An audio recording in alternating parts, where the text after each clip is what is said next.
my earliest memory was probably early college. My best friend since we were 12, Jeff, made me read this book, The Way of the Peaceful Warrior by Dan Millman.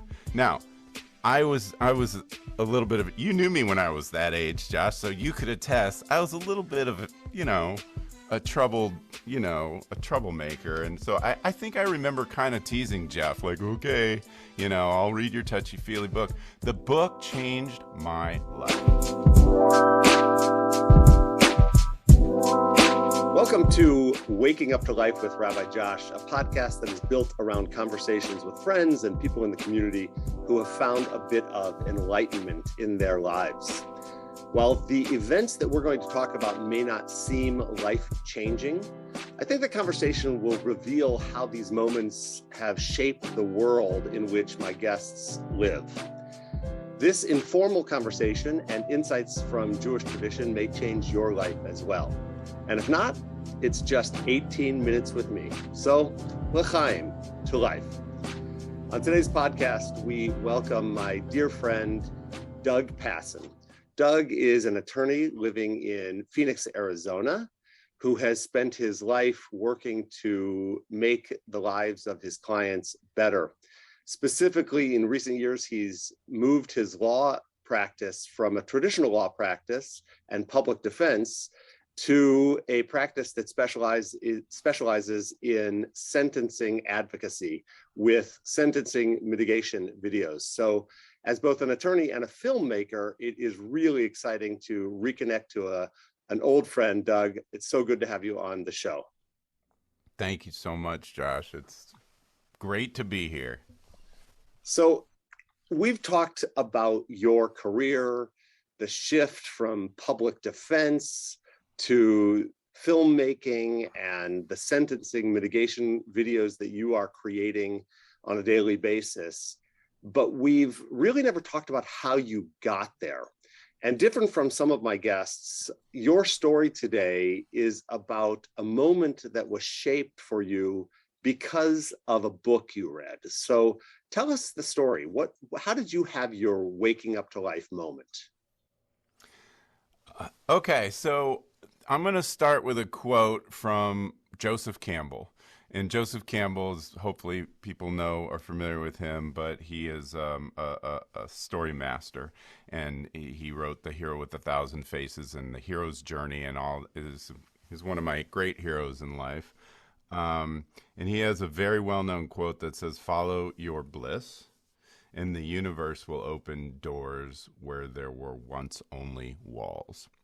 And so when I was getting ready for this podcast, it was kind of daunting to think of what are these moments in life that sort of jarred me awake. And what I started to sort of figure out about myself is I feel like, yes, I've had periods in my life where I have been on autopilot and not living in the now, but I have tried for so long to develop a discipline of being awake, being in the moment, in the now. And so I started thinking about, where did that come from?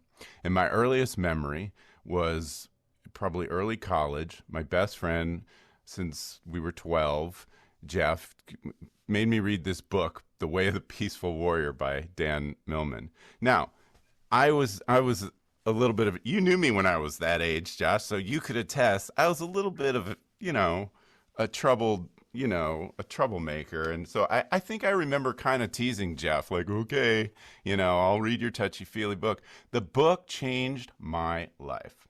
And there was a follow-up book that was more of a, let's put this all into practice. And that really, really rocked me. It was called No Ordinary Moments. And that's what stuck with me for the whole journey, which is the idea that there is magic and miracle everywhere, all the time.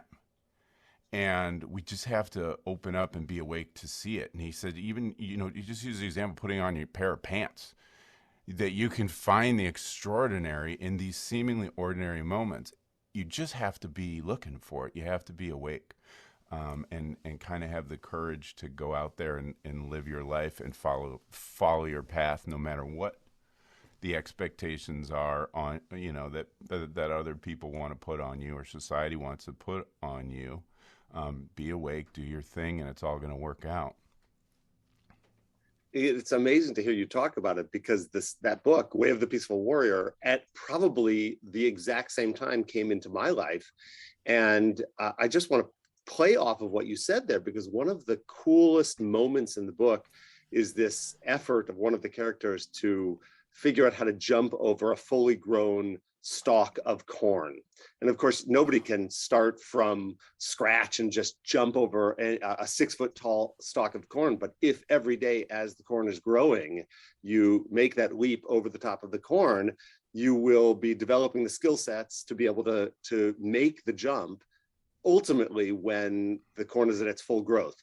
For me, what was so powerful about that was the idea of incremental change. And like you said, it's not something that has happened when you read the book or in that moment, but over a course of a lifetime, applying the lessons that have been so powerful. So how have you applied them? Where has it taken you in your life? How did it change your career?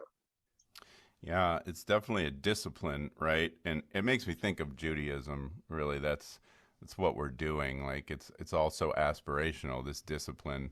But so I think the earliest moment I can remember is I wanted, it was law school, and I was trying to figure out what the next steps were. And most of my colleagues were, working at big firms and making a lot of money. And I wanted to be a public defender. And so I moved out to Phoenix with no job and, got a job for $32,000 a year. And I was happy. I was doing exactly what I wanted to do. And, here's another thing, because the whole way through, there's two tracks for me, and I can't let this go unspoken, which is it was either going to be law school or film school for me. So when I talk about, I've already dropped Joseph Campbell on you, but from my earliest memory, his story was my saving grace. Going to the movies, going into a dark theater, being transported, rooting for the good guy and whatever. It was so ingrained in my soul that our stories are what move us and shape us and make us see the world in a different way. So I went to law school, but I always kept the love of story, and I made movies on the side and everything else. But the reason I'm saying this is because, I followed my bliss. My parents, who, bless their heart, love them to death. They finance, my education in a very significant way, as did, my ancestors. I'm very grateful to have those gifts in my life. But my father, who spent his whole career in the business world, really had a hard time understanding why I would go work for peanuts after spending all that money on law school, and B, I think more importantly, why do you want to defend those people? Like, why do you want to spend your day with criminals and swim in those such dark waters?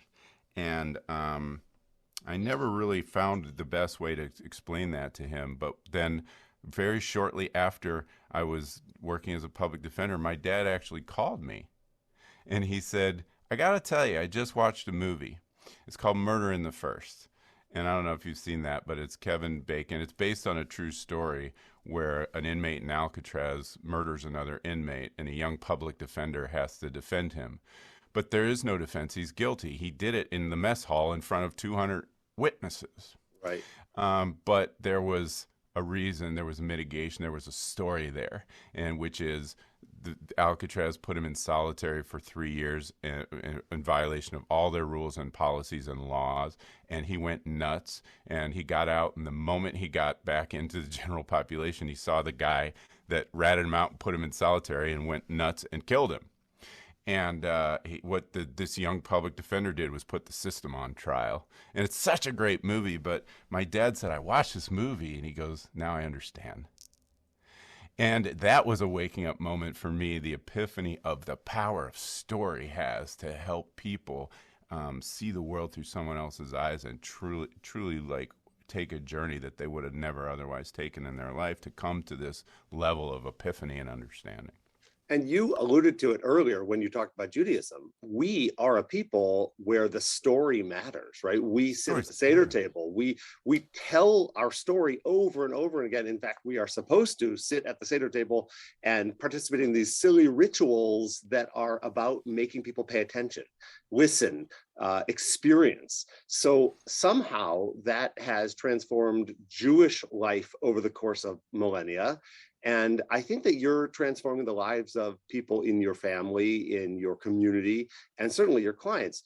And I know it's a little bit of a shameless plug for a new book, but you just finished writing and publishing a book called The Narrative Gym for Law, which is about a particular process called the ABT process. I talk about that and what that means in terms of sentencing mitigation for you, and why making that story important is so powerful.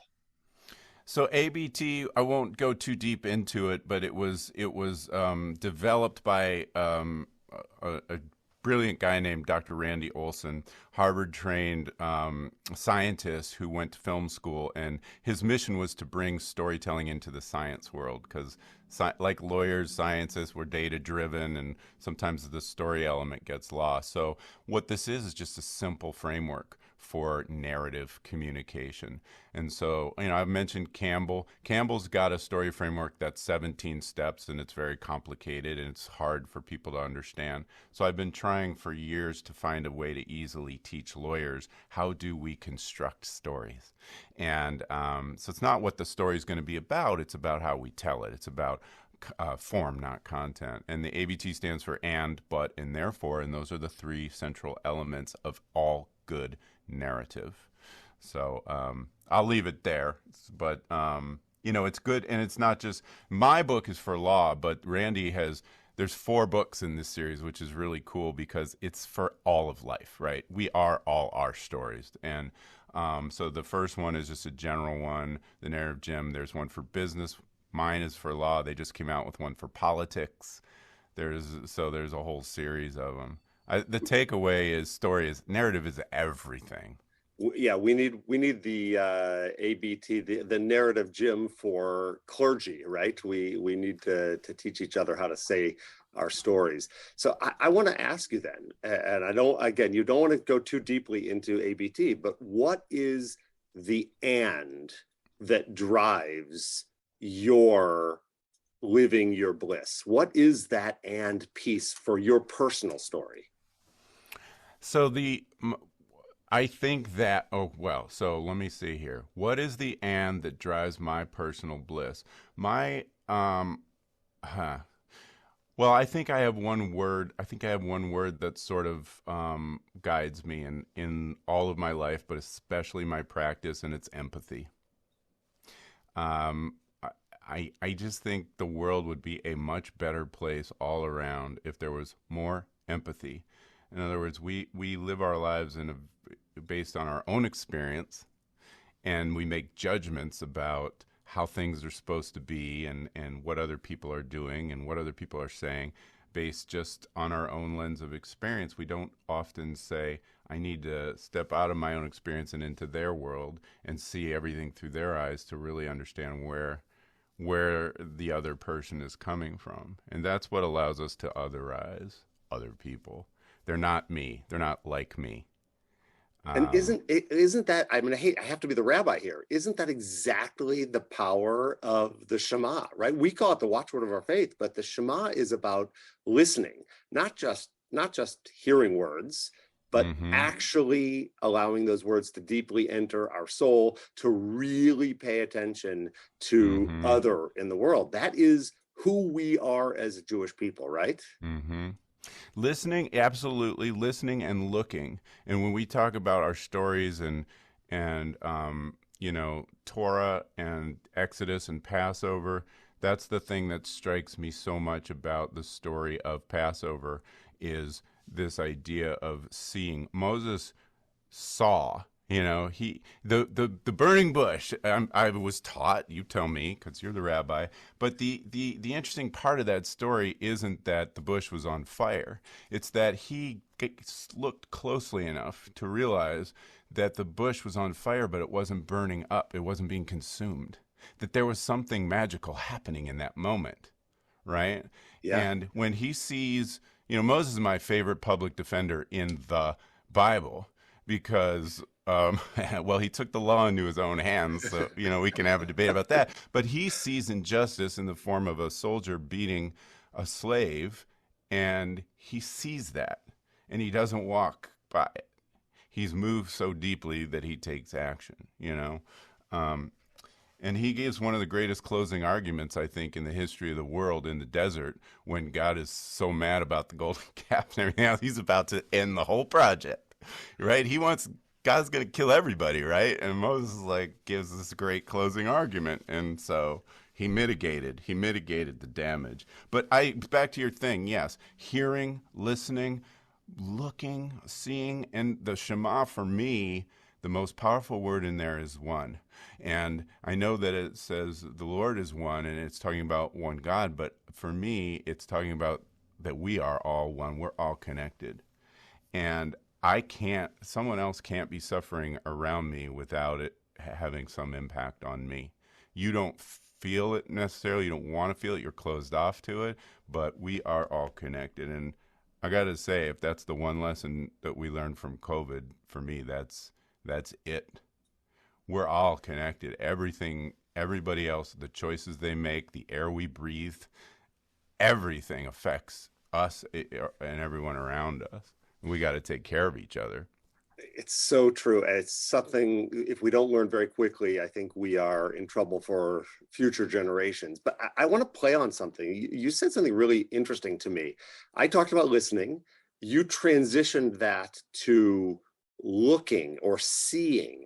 And I can't help but wonder if that has driven your dream of being a filmmaker. If there's something about not just telling the story, but seeing the story that also matters. Is that 100%? Oh, 100%. And now there's science behind it, mirror neurons. And it says if we can actually see something, we start to become the other. We start to feel what we're seeing. But yeah, 100%. There's brain science behind it. There's also brain science behind story. Our brain reacts to story.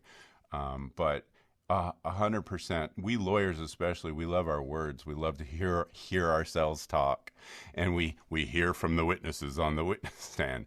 It's all about words and listening. And my whole mission has been to say, no. We've got to look. We have to see, because when you can see, first of all, it's credibility. It's seeing is believing, right? Yeah, for sure. And in its connection, it's that empathy piece. And well,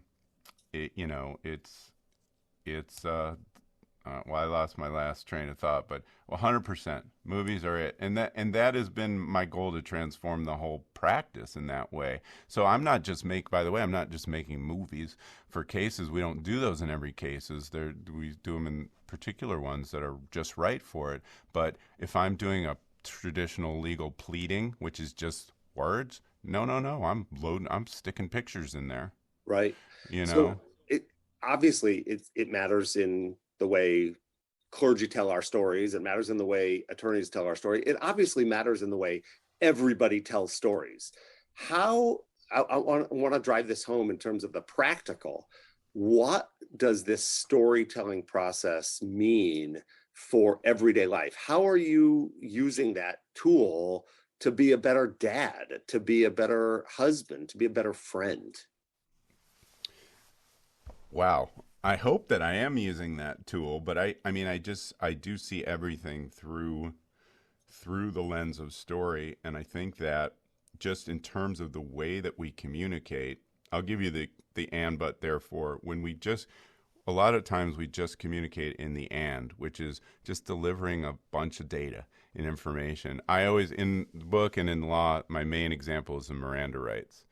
Everybody knows them, right? We've heard them a million times, but what's the spin? What's the problem? What's the but? The but is we all know our rights, but we never exercise them. 90% of my clients throw those rights out the window and agree to speak with the police, and sometimes even confess to crimes they didn't even do, believe it or not. So what's the therefore in that? The therefore in that is that we need to change the way we deliver Miranda. So the therefore is the conclusion. But if the Miranda is all and, you have the right to remain silent, and you have the right to an attorney, and if you can't afford one, we'll get you one, and you can stop. That's when you communicate in that way, it's in one ear and out the other. So then the and is important because it sets the stage, but you must have the but. And the but is in every single movie, it's the inciting incident. It's the thing that you leave this ordinary world and set off on this big adventure. It's the problem that you're trying to solve. Dorothy gets swept away in a tornado, and that's a big problem. That's a big but. She's in her ordinary world in Kansas, but a tornado happens. Therefore, she's got to get back home. And the therefore is the meaning that we infuse in stories and in life. Therefore, she learns there's no place like home. She was bored in this mundane life, and she had to go out on this great big journey to realize, no, this seemingly ordinary moment, mundane life that I lead is everything. And she had to take that journey to figure it out. And isn't that exactly the way we should be interacting with people in our lives? We should hear the ands and understand the buts of our children, because the therefore is the development of a better relationship, right? Yeah. It can't just be with this, here are the rules. There also has to be an understanding of their circumstance in life and what they're experiencing. Therefore, let's solve these challenges together. Let's be a family in a different, unique, better way. It's amazing. I think that obviously the ABT concept it applies to everything in life, and I can't help but say it applies in the Jewish world as well, right? We can't just do the commandments, the mitzvot. That's a very traditional way of seeing things. There's also the but I'm living in this modern world. Therefore, Reform Judaism is the synthesis of the and buts of the Jewish world. It's awesome. I love that. By the way, you just hit on another version of the ABT because it's based on all these story traditions woven into one. But Hegel is thesis, antithesis, and synthesis. Of course. And that's exactly what you just did, right? Well, we were taught that in rabbinic school. That's how we were taught to write every good sermon. But that's the ABT expressed in a different way. But it's the same. It's all the same story over and over again. The hero's journey, all of it. And you also hit on a huge thing, because this idea of incorporating the ABT and the narrative in the way that you interact with people, especially our kids, what it does is it allows you to be an active listener. So where you're not just going, and okay, great kid, thanks for sharing. But I'm hearing that what you're saying is this, therefore, what should we, how can I help you? What should we do about this? But it's a way to engage in a way that takes us off of autopilot, and to use your words, to wake us up to what's happening, to put us right in the moment, to understand there's meaning there. We just have to figure out what it is. All right. So that was a perfect lead into, we're unfortunately nearing the end of this conversation. What is the ultimate takeaway for you when it comes to living your bliss and your waking up moment? What do you want my listeners to hear you tell them as a practical next step to achieving what you seem to have come closer to achieving in your lifetime? Well, first of all, don't let the tragedies be the things that wake you up, because that's usually when we have these moments, when we go through these extremely difficult periods in life. But craft that discipline to try to be awake in the ordinary moments. Don't wait for the bad stuff to slap you in the face. Don't live your life on autopilot. Good stories, I think, end up where they begin. So maybe I could take it back to Dan Millman, which, one of the great things that resonated with me in the way The Peaceful Warrior was he talks about the secret to happiness. And he says it's not found in seeking more, but in developing the capacity to enjoy less, which I think hints at the no ordinary moments aspect very much. So, leads to that. And I think for material pursuits, that's wise words. For spiritual pursuits, I would say the exact opposite is true. Always look for more moments of connection, moments of empathy, moments of pursuing your passion. And I guess I'll take it one step further because in the book, we talk about boiling your story down to the one thing. And I call it Curly's Law. And that takes us to remember the movie City Slickers? Of course. And Curly is with Billy Crystal's character, and he tells him the secret to life. And do you remember what he says? I don't. He just holds up his gloved hand and he says, it's that one thing. That's the secret to life. And Billy Crystal says, well, what is it? And he said, you got to figure that out for yourself. For me, professionally, it's been in the law, it's been story. It's been using story to help my clients, and that's been my bliss. And every time I feel like I'm getting off course in my life or in my professional life, I bring it back to that one thing, and it sets me right. Wow. Amazing. Amazing to hear you be able to synthesize a whole career into that personal one experience. I really appreciate that. So we ended with the book, and actually that's a perfect ending, because with all of my guests, I have been inviting you to share with our listeners something completely off topic. Is there a recommendation of a television show, a book, something that you are watching or reading right now that you would recommend? Obviously, everybody should read Way of the Peaceful Warrior.